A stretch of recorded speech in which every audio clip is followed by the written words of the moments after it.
अस्सलाम वालेकुम। वालेकुम सलाम। क्या हाल है? आपको देख के पता नहीं चला?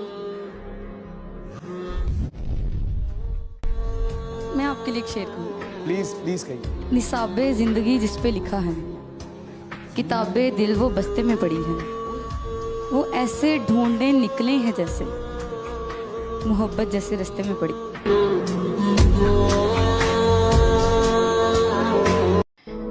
छोटी सी है जिंदगी, खुशी से जियो। गम में क्या रखा है, मजे से सर उठाकर जियो। उदासी क्या चीज है, मुस्कुरा कर जियो।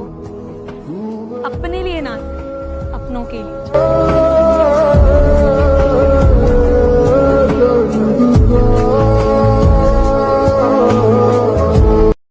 अस्सलाम वालेकुम सर।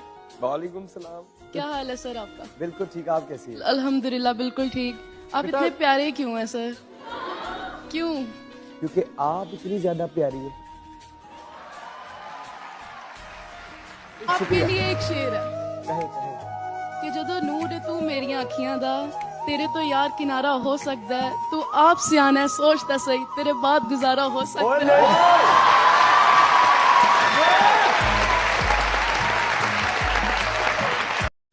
एक तरफा मोहब्बत के बारे में क्या कहना? ज्यादा बेहतर। ज्यादा बेहतर है। आप अपनी मोहब्बत से मोहब्बत करते हैं, आपको मजा आता है।